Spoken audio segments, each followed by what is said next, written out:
ओम शांति। आज की तारीख है 25 नवंबर 2015। साकार महावाक्य। बाबा कहते मीठे बच्चे, सबको ये खुशखबरी सुनाओ कि अब डीटी डिनाइस्टी स्थापन हो रही है।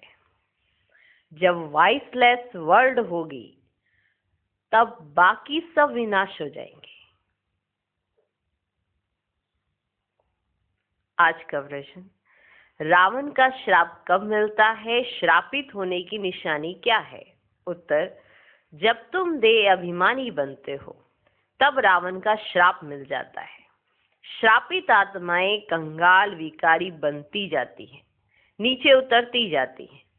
अब आपसे वर्षा लेने के लिए देही अभिमानी बनना है, अपनी दृष्टि वृत्ति को पावन बनाना है। देह अभिमान आया तो रावण से श्रापित, देही अभिमानी बनेंगे तो बाप से वर्षा। दृष्टि वृत्ति को पावन बनाने का समय अभी है। दृष्टि वृत्ति को पावन बनाना है। उसके लिए बाबा ने हम बच्चों को बहुत समझाया कि कैसे दृष्टि वृत्ति पावन बन सकती है, कैसे आपको देखना है, क्या सोचना है, क्या करना है, सब बाबा ने समझाया हुआ है। ऐसी कोई भी मुश्किलात की बात नहीं है कि हमें समझ ना आती हो। अभी तो एक्यूरेट समझ आ गई है। अब बस चलने की देर है और चलाने की देर है। अगर आप चल रहे हो तो आपका फर्ज है दूसरों को चलाना। अब एक गिर रहा हो, ये तो नहीं देखेंगे कि वो गिर रहा है तो उसे गिरने दे, देखेंगे क्या? आपका ही कोई हो, वो गिर रहा हो तो आप क्या करेंगे? समझानी देंगे ना, समझानी देंगे ना। उसको समझाएंगे कि ये गिरने का रास्ता है, चलने का या उठने का नहीं। ये गिरने का रास्ता है तो आपको समझाना है। जब स्वयं समझे हुए होंगे तो दूसरों को समझाना सहज होगा। अभी परम पिता परमात्मा कह रहे हैं कि ऐसी डीटी डिनाइस्टी स्थापन हो रही है। बाकी सब जो भी दिखाई दे रहा है सबका विनाश हो जाएगा। ये परम पिता परमात्मा के महावाक्य है, साधारण बात नहीं है। तो इस समय इस बातों को साधारण ना लें। करना क्या है? सिर्फ इस खुशी में रहना है कि जो हमें भगवान कह रहे हैं हमें बस वही करना है। बाबा ने सबसे निभाना सिखाया। पहले कहाँ निभाते थे? झगड़ा होता था, मुख मोटा करके साइड में बैठ जाते थे। अभी बाबा ने निभाना सिखाया, आत्मा आत्मा का स्नेह करना सिखाया है। दृष्टि वृत्ति को पावन कैसे बनाएं इसकी विधि बताई है कि कैसे अंदर समृद्धि रखनी है, वृत्ति में क्या धारणा रखनी है जिससे हमारी दृष्टि पावन हो जाए। और अंदर कर कौन रही है? आत्मा। देह अभिमान आया, रावण का श्राप। देही अभिमानी, बाप से वर्षा। वो स्पष्ट बात है। तो बाबा कहते ये खुशी तुमको होनी चाहिए कि कौन सा धर्म स्थापन हो रहा है। धर्म की खुशी होती है ना, उसका नशा भी रहता है, उसकी ताकत भी होती है। जो जिस धर्म में होता है उसको उसी धर्म की ताकत का अनुभव तो होता है।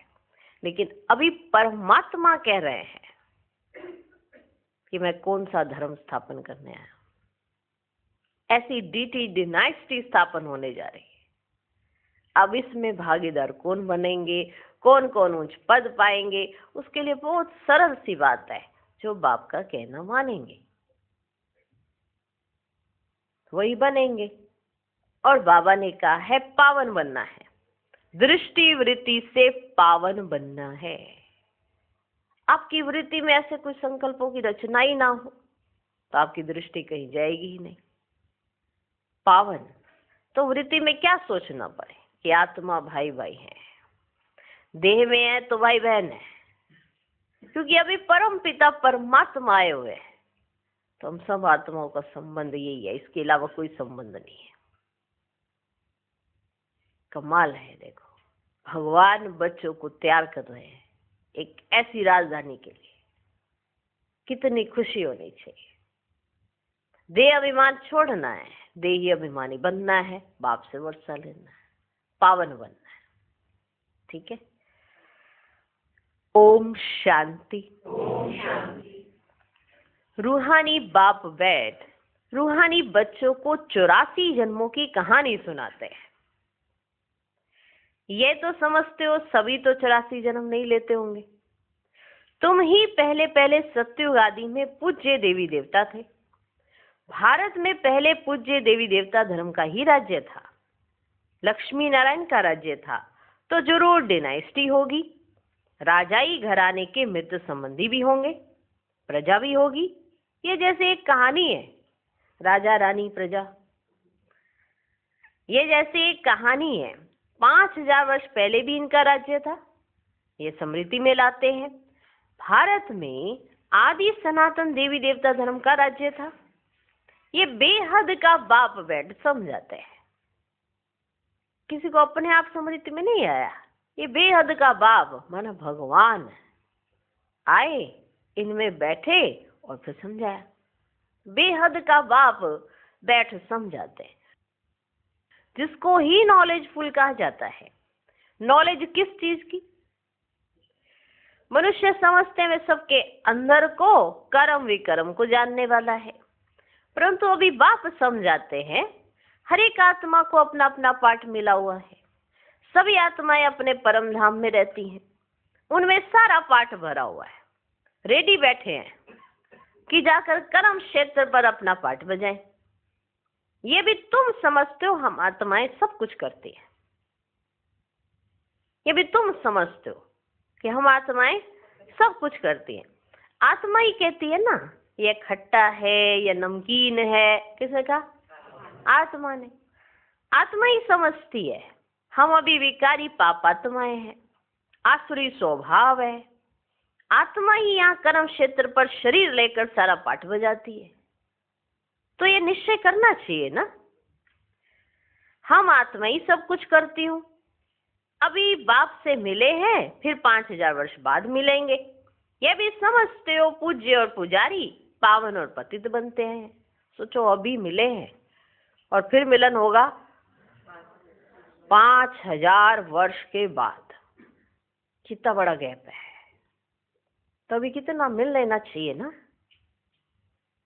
है ना? कितना मिलन करना चाहिए। फिर मिलन होगा 5000 वर्ष के बाद। ये भी समझते हो ना, पूज्य और पुजारी पावन और पतित बनते आए हैं। जब पूज्य है तो पतित कोई हो ना सके, जब पुजारी है तो पावन कोई हो ना सके। सतयुग में है ही पावन पूज्य। जब द्वापर से रावण राज्य शुरू होता है ना, तब सभी पतित पुजारी बनते हैं। शिव बाबा कहते हैं देखो शंकराचार्य भी मेरा पुजारी है।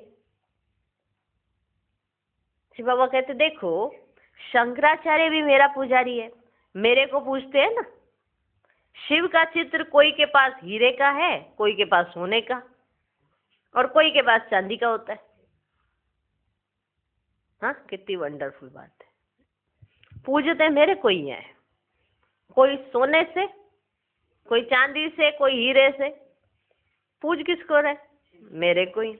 अब जो पूजा करते हैं उस पुजारी को पूज्य तो कह नहीं सकते। सारी दुनिया में इस समय पूज्य एक भी हो नहीं सकता। पूज्य पवित्र होते हैं, फिर अपवित्र बनते हैं। पवित्र होते हैं नई दुनिया में, पवित्र ही पूजे जाते हैं। जैसे कुमारी जब पवित्र है तो पूजने लायक है, अपवित्र बनती है तो फिर सबके आगे सिर झुकाना पड़ता है। पूजा की कितनी सामग्री है।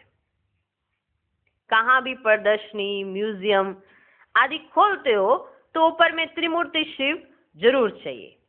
नीचे में ये लक्ष्मी नारायण एम ऑब्जेक्ट है। नीचे में है ना लक्ष्मी नारायण, ये एम ऑब्जेक्ट है। हम ये पूज्य देवी देवता धर्म की स्थापना कर रहे हैं। वहां फिर कोई और धर्म ही नहीं रहता। तुम समझा सकते हो। प्रदर्शनी में तो भाषण आदि कर नहीं सकेंगे। समझाने के लिए फिर अलग प्रबंध होना चाहिए। मुख्य बात यह है, हम भारतवासियों को खुशखबरी सुनाते हैं। हम भारतवासियों को खुशखबरी सुनाते हैं। हम ये राज्य स्थापन कर रहे हैं। ये डीटी डिनाइस्टी थी, अब नहीं है, फिर से इनकी स्थापना होती है और सब विनाश हो जाएंगे। सतयुग में जब ये एक धर्म था तो अनेक धर्म थे ही नहीं। अब ये अनेक धर्म मिलकर एक हो जाएं, ये तो हो ना सके। वे आती एक दो के पिछाड़ी हैं और वृद्धि को पाते रहते हैं। पहला आदि सनातन देवी देवता धर्म प्राय लोप है। कोई भी नहीं जो अपने को देवी देवता धर्म का कहला सके। इनको कहा जाता है ना विशेष वर्ड। तुम कह सकते हो हम आपको खुशखबरी सुनाते हैं। क्या सुनाते हैं? खुशखबरी सुनाते हैं। शिव बाबा वॉइसलेस वर्ल्ड स्थापन कर रहे हैं। हम प्रजापिता ब्रह्मा की संतान, ब्रह्मा कुमार कुमारियां हैं ना। पहले पहले तो हम भाई भाई हैं, फिर रचना होती है तो जरूर भाई बहन होंगे। सब कहते हैं बाबा हम आपके बच्चे हैं, तो भाई बहन की क्रिमिनल आई जा ना सके। ये अंतिम जन्म पवित्र बनना है, तब ही पवित्र विश्व के मालिक बन सकेंगे। तुम जानते हो गति सदगति दाता है ही एक बाप। पुरानी दुनिया बदलकर जरूर नई दुनिया स्थापन होती है, वो तो भगवान ही करेंगे। अबे नई दुनिया कैसे क्रिएट करते हैं ये तुम बच्चे ही जानते हो। अभी पुरानी दुनिया भी है, ये कोई खल्लास नहीं हुई है। चित्रों में भी है ब्रह्मा द्वारा स्थापना। इनका यह बहुत जन्मों के अंत का जन्म है। ब्रह्मा की जोड़ी नहीं, ब्रह्मा की तो एडॉप्शन है। समझाने की बड़ी युक्ति चाहिए। शिव बाबा ब्रह्मा में प्रवेश कर हमको अपना बनाते हैं। शरीर में प्रवेश करें तब तो कहें हे आत्मा तुम हमारे बच्चे हो। आत्माएं तो हैं ही, फिर ब्रह्मा द्वारा सृष्टि रची जाएगी तो जरूर ब्रह्मा कुमार कुमारियां होंगे ना, तो बहन भाई हो गए। दूसरी दृष्टि निकल जाती है। हम शिव बाबा से पावन बनने का वर्षा लेते हैं। रावण से हमको श्राप मिलता है। अभी हम देही अभिमानी बनते हैं तो बाप से वर्षा मिलता है। रावण श्राप देकर देह अभिमान में ला देता है।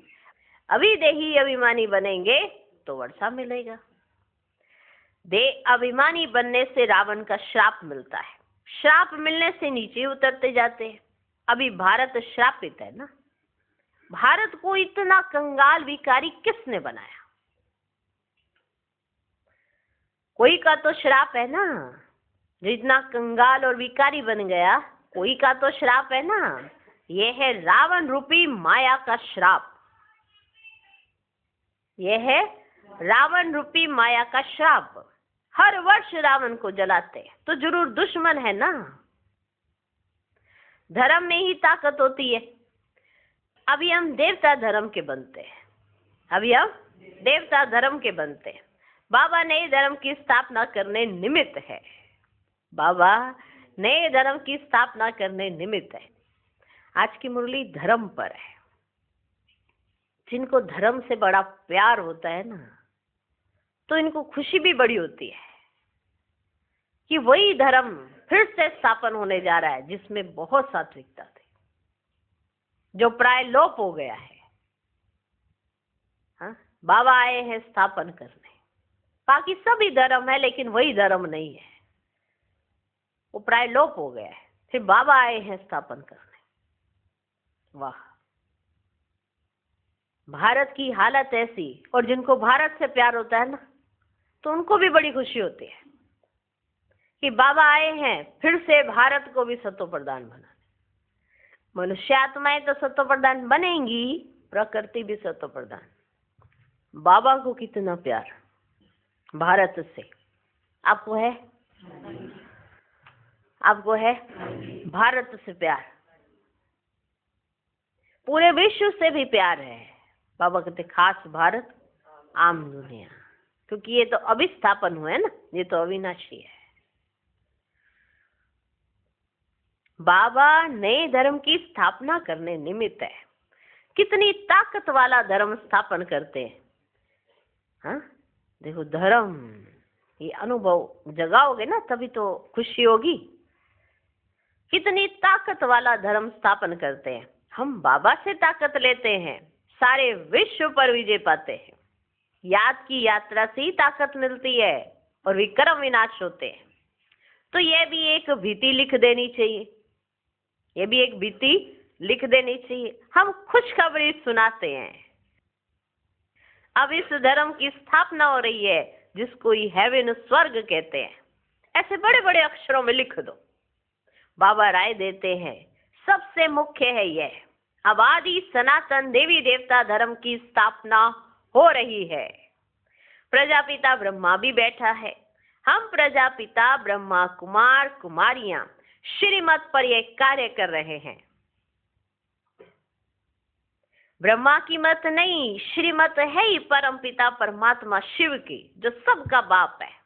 बाप ही एक धर्म की स्थापना, अनेक धर्मों का विनाश करते हैं। राजयोग सीख या बनते हैं, हम भी ये बन रहे हैं। हमने बेहद का संन्यास किया है क्योंकि जानते हैं ये पुरानी दुनिया भस्म हो जानी। जैसे हद का बाप नया घर बनाते हैं ना, फिर पुराने से मोह तो मिट जाता है। तो बाप कहते हैं ये पुरानी दुनिया खत्म होनी है, अब तुम्हारे लिए नई दुनिया स्थापन कर रहे हैं। तुम पढ़ते ही हो नई दुनिया के लिए, अनेक धर्मों का विनाश, एक धर्म की स्थापना संगम पर ही होती है। लड़ाई लगेगी, नेचुरल कैलेमिटीज भी आएंगी।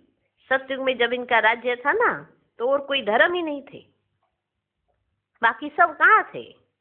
ये नॉलेज बुद्धि में रखनी है, ऐसे नहीं ये नॉलेज बुद्धि में रखते दूसरा काम नहीं करते हैं। ऐसे नहीं कि ये नॉलेज बुद्धि में तो दूसरा कोई काम नहीं करना है। कितने ख्यालात रखते हैं, चिट्ठियां लिखना, पढ़ना, मकान का ख्याल करना, तो भी बाप को याद करता रहता हूँ। कितने ख्यालात रहते हैं बाबा को, ब्रह्मा बाबा को। चिट्ठियां लिखना, पढ़ना, मकान का ख्याल रखना, मकान का ख्याल करना, तो भी बाप को याद करता रहता हूँ। बाबा को याद ना करे तो विक्रम कैसे विनाश होंगे। ऐसे नहीं कि एक काम दिया तो बस बहुत सारे काम है हमारे पास, बहुत सारे काम है, ऐसे बैठ के आराम से बैठ गए, ऐसा नहीं। बाबा को कितने कार्य रहते हैं, चिट्ठियां लिखना, पढ़ना, मकान का ख्याल करना, बच्चों की देखभाल करना। बाबा को याद ना करें तो विक्रम कैसे विनाश होंगे। अभी तुम बच्चों को ज्ञान मिला है, तुम आधा कल्प के लिए पूज्य बन रहे हो। आधा कल्प है पुजारी तमो प्रधान, फिर आधा कल्प पूज्य सतो प्रधान होते हैं। आत्मा परम पिता परमात्मा से योग लगाने से ही पारस बनती है। याद करते करते आयरन एज से गोल्डन एज में चली जाएगी। पतित पावन एक को ही कहा जाता है ना। आगे चल तुम्हारा आवाज निकलेगा। ये तो सब धर्मों के लिए है, ऐसे आवाज करेंगे। ये तो सब धर्मों के लिए है, यहाँ जो सुनाया जाता है ये तो सब धर्मों के लिए है।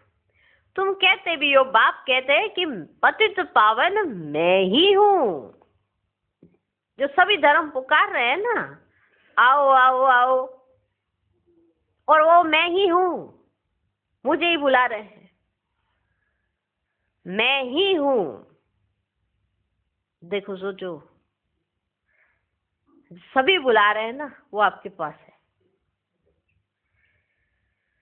मुझे याद करो तो तुम पावन बन जाएंगे, बाकी सब हिसाब किताब चुकतू कर जाएंगे। कहाँ भी मूझते हो तो पूछ सकते हो, कहीं भी मूझते हो, कोई बात है समझ नहीं आती है तो पूछ सकते हो।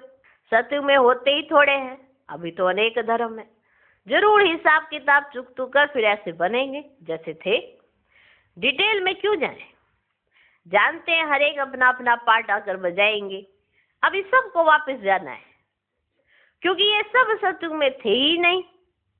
बाप आते हैं एक धर्म की स्थापना, अनेक धर्मों का विनाश करने। अब नई दुनिया की स्थापना हो रही है, फिर सत्युग जरूर आएगा, चक्र जरूर फिरेगा। टू मच ख्यालात में ना जाए। मूल बात, हम सतो प्रधान बनेंगे तो उच्च पद पाएंगे। मूल बात ये है, हम सतो प्रधान बनेंगे तो उच्च पद पाएंगे। बाकी इधर उधर की बातों में तुम्हें जाने की जरूरत ही नहीं। कुमारियों को तो इसमें लग जाना है।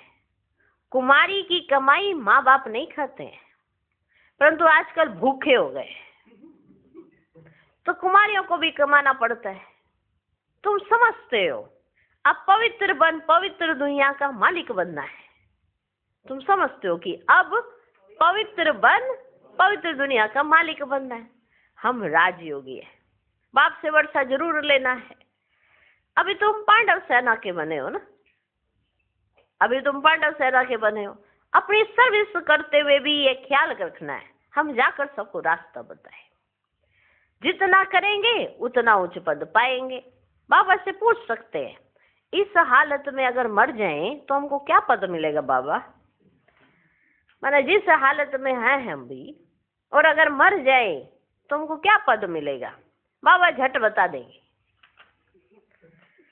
बाबा झट बता देंगे। सर्विस नहीं करते हो, इससे साधारण घर में जाकर जन्म लेंगे, फिर आकर ज्ञान लेवे सो तो मुश्किल है, क्योंकि छोटा बच्चा इतना ज्ञान तो उठा नहीं सकता। समझो बाकी 2-3 वर्ष रहते हैं तो क्या पढ़ सकेंगे? मान लो रहे ही 2-3 वर्ष, तो फिर क्या पढ़ सकेंगे?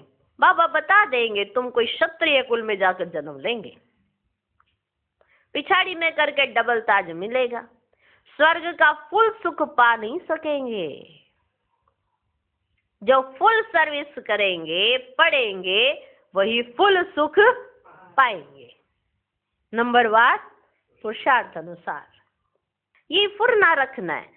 अभी नहीं बनेंगे तो कल्प कल्प नहीं बनेंगे, अभी नहीं बनेंगे तो कल्प कल्प नहीं बनेंगे। हर एक अपने को जान सकते हैं, हम कितने मार्क्स से पास होंगे सब जान जाते हैं। फिर कहा जाता है भावी, जान तो सब जाते हैं कि हम क्या कर रहे हैं। फिर कहा जाता है भावी, अंदर में दुख होगा ना, बैठे बैठे हमको क्या हो गया। बैठे बैठे मनुष्य मर भी जाते हैं, इसलिए बाप कहते हैं सुस्ती मत करो। इसे बाप कहते हैं सुस्ती मत करो, पुरुषार्थ कर पति से पावन बनते रहो, रास्ता बताते रहो। कोई भी मित्र संबंधी आदि है उन पर तरस पड़ना चाहिए। कोई भी मित्र संबंधी आदि है आपका, उन पर आपको तरस पड़ना चाहिए। देखते हैं ये विकार बिगड़, गंद खाने बिगड़ रह नहीं सकते, फिर भी समझाते रहना चाहिए। नहीं मानते तो समझो हमारे कुल का नहीं है, पहले समझाते रहो कि ये क्या करते हो, तुम विकार के बिगड़ नहीं रह सकते हो, तुम ऐसे ये गंद खाते हो, इसके बगैर नहीं रह सकते हो। तुम कौन हो? श्रेष्ठ कुल की आत्मा हो, और तुम क्या करते हो अपने साथ? फिर ऐसे समझाते रहो। पर अगर नहीं मानते हैं तो फिर हाँ, फिर समझ लेना चाहिए कि हमारे कुल का नहीं है। कोशिश कर पियर घर ससुर घर का कल्याण करना है। ऐसे भी चलन ना हो जो कहे ये तो हमसे बात भी नहीं करते हैं, मुख मोड़ दिया है। नहीं, सबसे जोड़ना है। ऐसे भी नहीं कि तुम मुख मोटा करके हाँ ये तो हमें पसंद ही नहीं है रिश्तेदारी वाला। हाँ, कई बार होता है ना ऐसे। तो बाबा ने कहा पियर घर हो ससुर घर। अब पियर घर तो बड़ा प्यारा लगता है माताओं को, वहां तो कूद कूद के सुनाएंगी ज्ञान। नहीं नहीं, हमारे मम्मी पापा स्वर्ग में तो आने चाहिए। और ससुर घर प्यारा ना लगे तो सास से तो डिस्कस ही नहीं करेंगे। तो बाबा कहते ऐसे नहीं कि वो ये कहे कि ये तो हमसे बात ही नहीं करती है, मुख मोड़ के बैठी रहती है। ऐसी भी चलन ना हो जो कहे ये तो हमसे बात भी नहीं करते, मुख मोड़ दिया है। नहीं, सबसे जोड़ना है, हम उनका भी कल्याण करें, बहुत रहम दिल बनना है। हम सुख तरफ जाते हैं तो औरों को भी रास्ता बताए। कहा ना, एक खड्डा है, मालूम है कि ये आगे जाएंगे ना तो गिर जाएंगे, तो आपका कोई संबंधी होगा तो उसको आप बताओगे कि नहीं बताओगे कि देखो आप उसी रास्ते से जा रहे हो ना, वहां पे एक बहुत बड़ा खड्डा है, दिखता नहीं है लेकिन आपका पाँव ना पड़े इसलिए हम आपको बता देते हैं। अब वो उस रास्ते पे चलते चलते उनके दिमाग में रहेगा कि यहाँ पे एक खड्डा है, गिर जाएंगे, उन्होंने बताया था। तो ये क्या हो गई, शुभ भावना उनके लिए, है ना। तो आपने समझानी तो दे दी कि ऐसे गिर जाएंगे, आगे अगर जाएंगे ना ऐसे गिर जाएंगे। अगर नहीं समझानी दोगे तो गिर जाएंगे तो फिर भी आपको कहेंगे कि ये गए थे इस रास्ते से, इन्होंने हमें बताया भी नहीं। तो ऐसे पतित तो हो रही हैं आत्माएं, और समय कौन सा आ गया है? समय कैसा आ गया है? ये समय घर जाने का है ना। तो अगर और पतित होती रहेंगी तो क्या होगा? नुकसान तो होगा ही ना। तो इसलिए मुख नहीं मोड़ लेना है कि बस हाँ गिरते गिरे, जाते जाए। और जो प्यारा मित्र संबंधी हो, भले कुछ भी करे तो भी उसके साथ साथ चलेंगे, कहेंगे ना ना गिर ना जाए कहीं, क्योंकि प्यारा है वो। तो इसलिए ध्यान देना है, रहम दिल बनना है। हम सुख तरफ जाते हैं तो औरों को भी रास्ता बताएं। अंधों की लाठी तुम हो ना, गाते हैं अंधों की लाठी तुम। आंखें तो सबको है, फिर भी बुलाते हैं ना, क्योंकि ज्ञान का तीसरा नेत्र नहीं है। आंखें तो सबको मिली हुई हैं, लेकिन फिर भी कहते हैं अंधों की लाठी है, भगवान आओ हमको रास्ता बताओ। कौन सा रास्ते के लिए वो आंखें मांग रहे हैं? हाँ, ज्ञान का तीसरा नेत्र मांग रहे हैं ना। शांति सुख का रास्ता बताने वाला एक ही बाप है। ये तुम बच्चों की बुद्धि में अभी है, आगे थोड़े समझते थे। समझते थे क्या? हाँ, पहले से समझदार हैं क्या? नहीं, आगे थोड़े ही समझते थे। भक्ति मार्ग में कितने मंत्र जपते, कितने मंत्र जपते ना भक्ति मार्ग में। राम राम के मछली को खिलाते, चींटियों को खिलाते, समझते ये पुण्य का काम है, ये हमने पुण्य कमा लिया। माना चींटियों को खिलाना, मछली को खिलाना, राम राम के। अब ज्ञान मार्ग में तो कुछ भी करने की दरकार ही नहीं है। पक्षी तो ढेर के ढेर मर जाते हैं, एक ही तूफान लगता है कितने मर जाते हैं। नेचुरल कैलेमिटीज तो बहुत जोर से आएंगी, ये रिहर्सल होती रहेगी। ये सब विनाश तो होना ही है बच्चे, अंदर में आता है। अब हम स्वर्ग में जाएंगे, वहां अपने फर्स्ट क्लास महल बनाएंगे, जैसे कल्प पहले बनाए हैं, बनाएंगे फिर भी वही जो कल्प पहले बनाया होगा। उस समय वह बुद्धि में आ जाएगी, उस समय वह बात बुद्धि में आ जाएगी। उसका ख्याल अब क्यों करें कि वहां कैसे महल बनाएंगे, किसको बुलाएंगे, कौन सा कारीगर आएगा, क्या नहीं होगा, हाँ कौन से वाला हीरा मिलेगा, कौन सा नहीं, सारे ही मिलेंगे कि सारे नहीं मिलेंगे। इतनी वंडरफुल चीजें होगी, अभी मत ख्याल करो। वहां अपने फर्स्ट क्लास महल बनाएंगे, जैसे कल्प पहले बनाए हैं, बनाएंगे, बनवाएंगे, फिर भी वही जो कल्प पहले बनाया होगा। उस समय वह बुद्धि में आ जाएगी, उस समय वह बुद्धि आ जाएगी, बनाने वाली बुद्धि आ जाएगी, या बनवाने वाली बुद्धि भी आ जाएगी। उसका ख्याल अब क्यों करें? इससे तो बाप की याद में रहे। याद की यात्रा को नहीं भूलो, याद की यात्रा को नहीं भूलो। महल तो बनेंगे ही कल्प पहले में सर, परंतु अभी याद की यात्रा को नहीं भूलना है, और उसमें तोड़ निभाना है। किसमें? याद की यात्रा में। और बहुत खुशी में रहना है, और बहुत खुशी में रहना है कि हमको बाप, टीचर, सतगुरु मिला है। इतनी खुशी, हमारा बाबा मिला, हमें पढ़ाने वाला टीचर, सुप्रीमो टीचर मिला, जिससे हम इस लायक बन सकेंगे। सतगुरु मिला। दुनिया सोच रही है कोई ऐसा गुरु करे, ऐसा गुरु करे, ठोर लेकर माना पार पहुंचा दे हमको, और वो जो पार जिसके पास जाना है वही आ गया, वही हमारा सतगुरु है। तो कितनी खुशी हम बच्चों को होनी चाहिए। इस खुशी में तो रोमांच खड़े हो जाने चाहिए, इस खुशी में तो रोमांच खड़े हो जाने चाहिए। तुम जानते हो हम आए ही हैं अमरपुरी का मालिक बनने। ये स्थायी खुशी रहनी चाहिए। यहाँ रहेगी तब, यहाँ रहेगी तब फिर 21 जन्म में स्थायी हो जाएगी। अगर आज संगम पर खुश नहीं तो सत्युग में कहाँ से खुश रहेंगे? हाँ, संगम पर जिसको खुशी है ना, माना बाबा के साथ की, उसको बाबा का साथ नजदीक से मिल रहा है तभी तो वो खुश है। हाँ, तो सत्युग में भी बाबा के साथ साथ होगा तो वहां भी वो खुश रहेगा। तो यहाँ पे खुशी तो वहां पे खुशी। माना मुरली से ना देखो कितनी बातें स्पष्ट हो जाती है। मुरली ही तो है, बाबा बात कर रहा है अपने बच्चों से, तो मुरली ऐसे नहीं सुननी चाहिए कि सुन रहे हैं, ऐसे सुननी चाहिए कि मेरा बाबा बात कर रहा मुझसे, पर्सनल बात कर रहा मुझसे। ये खुशी स्थायी रहनी चाहिए, यहाँ रहेगी तब फिर 21 जन्म में स्थायी हो जाएगी। बहुतों को याद कराते रहेंगे तो अपनी भी याद बढ़ेगी, फिर आदत पड़ जाएगी। जानते हैं इस अपवित्र दुनिया को आग लगनी है। तुम ब्राह्मण ही हो जिनको ये ख्याल है इतनी सारी दुनिया खत्म हो जाएगी। सत्य में ये कुछ भी मालूम नहीं पड़ेगा, वहां कुछ भी पता नहीं होगा। अभी अंत है, तुम याद के लिए पुरुषार्थ कर रहे हो। अभी अंत का समय है ना, तुम याद के लिए पुरुषार्थ कर रहे हो कि मेरी बुद्धि एक बाप के सिवाय किसी को याद ना करे। अभी अंत है, तुम याद के लिए पुरुषार्थ कर रहे हो। अच्छा, मीठे मीठे सिकी लधे बच्चों प्रति माता पिता बाप दादा का याद प्यार और गुड मॉर्निंग। रूहानी बाप की रूहानी बच्चों को नमस्ते। हम रूहानी बच्चों की भी रूहानी बाप को नमस्ते नमस्ते नमस्ते। Good morning good morning good morning.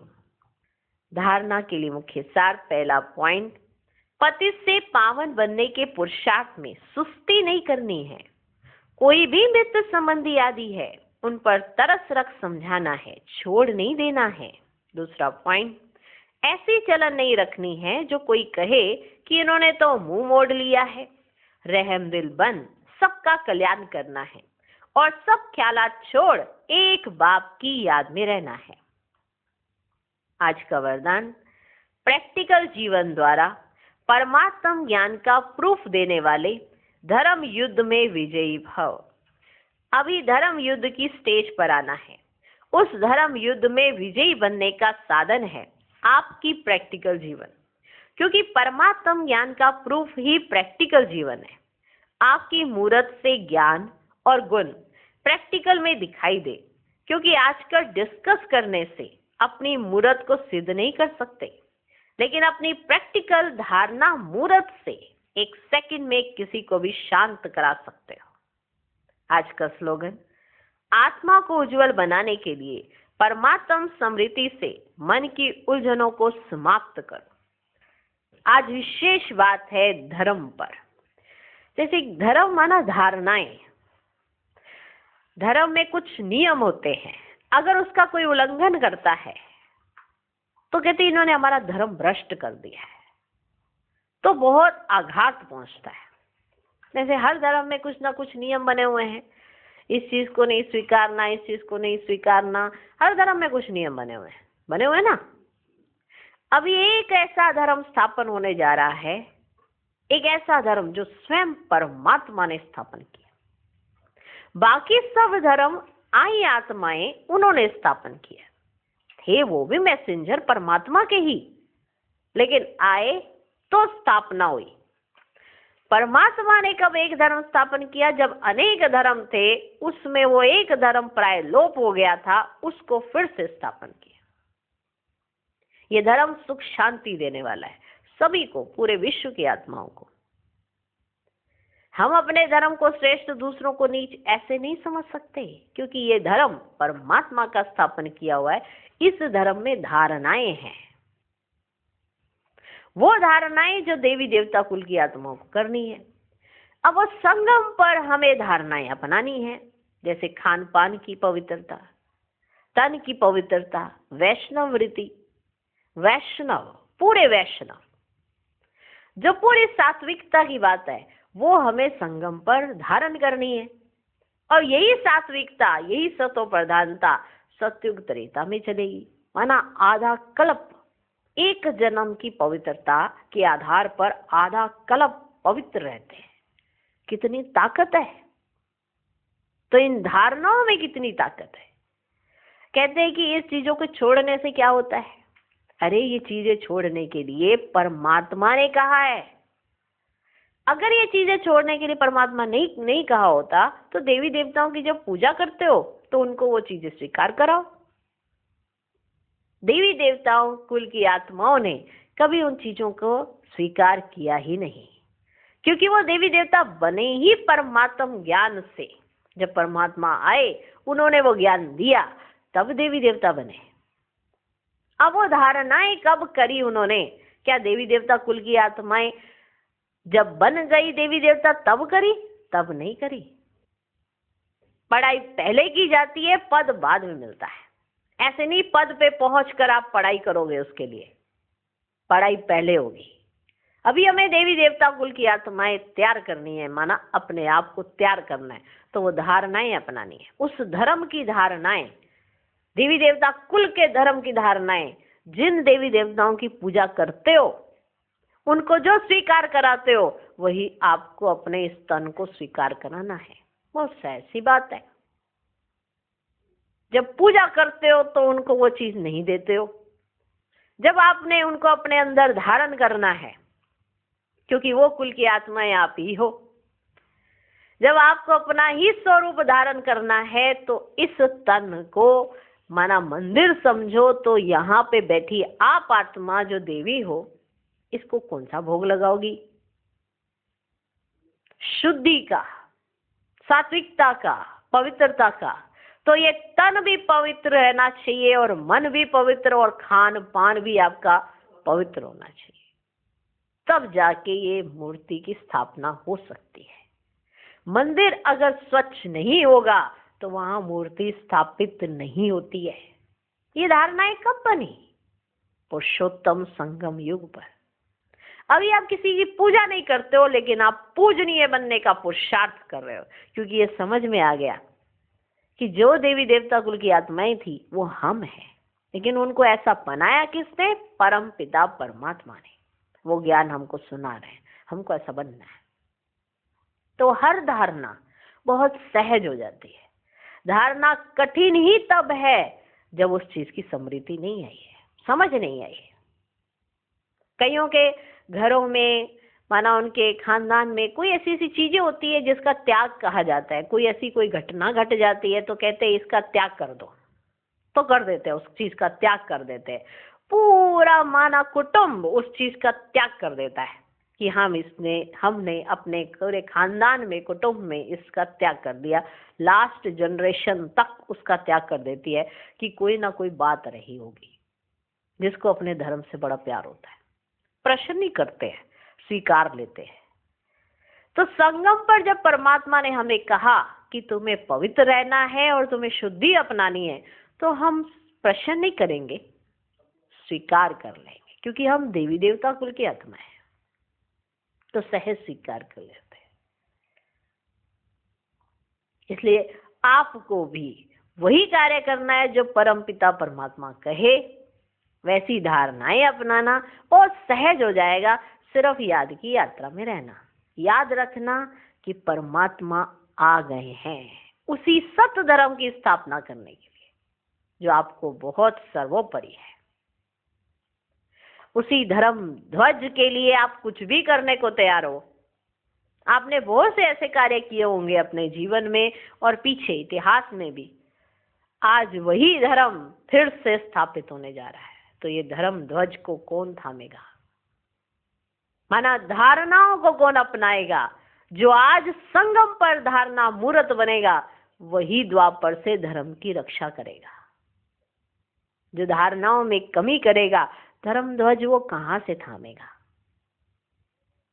तो इस धर्म युद्ध में आपका प्रैक्टिकल जीवन दूसरों को ऑटोमेटिक साक्षात्कार कराएगा। अगर हम एडजस्ट करते रहेंगे, माना कुछ धारणाएं अपनाई, कुछ नहीं अपनाई, कुछ अपनाई, कुछ नहीं, तो वो कैसे मान लेंगे?